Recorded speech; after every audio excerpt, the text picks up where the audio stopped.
Take a breath, settle back, and imagine staying in your seat of consciousness, your true center.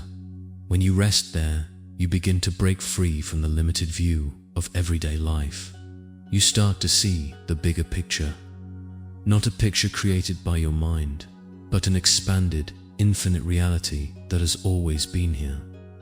The only reason you haven't noticed it is because you've been too caught up in the small stuff to see. What do I want? What do I not want? What do I like? What don't I like? How do I get what I want? How do I avoid what I don't want? These are the questions that run through most of our lives, always circling around the same thing. Me, me, me. I, everything revolving around the self. What I like, what I don't like, what makes me happy, what makes me uncomfortable. We get so lost in this cycle of thoughts and feelings that it becomes our entire world. We forget that it's only a fragment of reality. Here's the truth: consciousness is infinite. There is one universal awareness, and it is so much bigger than you or me or the swirl of our individual minds. Consciousness can rest anywhere. It can focus on anything. Right now, most of us have that awareness pointed at ourselves, and because of that, it feels like we're stuck in a tiny, closed-off world. But what happens when you stop doing that? When you stop focusing only on yourself? Something extraordinary happens. You realize you were never trapped at all. You step out of your personal mind and return to a bigger space, and then you feel it.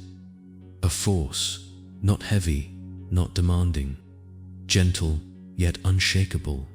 It begins to pull you upward, pulling you back toward your source, the place where consciousness itself comes from. What is this source? Where did the real you come from? When you let go of your attachment to every thought, every feeling, every worry, you begin to sink back into it. The more you release, the stronger the pull, and slowly you are drawn home. But here's the most important part: that source is not empty. It isn't just neutral silence. It is alive. It is overflowing with joy, with energy, with an ecstatic current that never fades. In the Hindu scriptures, they call it Sat Chit Ananda, eternal conscious ecstasy. That is what you are at the core. Not your problems, not your cravings, not your desires. At the deepest level, you are this pure, blissful energy, always here, always waiting. This is what happens when someone awakens, when they reach enlightenment. They finally see who they really are. They are no longer tangled up in their personal story. They have let go enough to discover the truth. The self is not small, not trapped, not broken. The true self is infinite, joyful consciousness.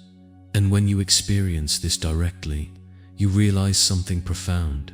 Nothing in the outer world can compare. No possession, no achievement, no moment of pleasure. The peace and ecstasy that rise from within are stronger than anything the outside can offer.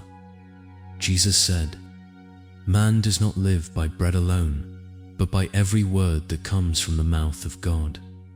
What does this mean? It means true fulfillment does not come from the physical world. Not from food, not from possessions, not from temporary comfort. A yogi, or anyone who has mastered the inner self, knows this by experience. They live it. They know real joy, real purpose, real meaning. They don't come from outside. They come from within, from that deep, ecstatic consciousness that has always been, and always will be, the true essence of who you are.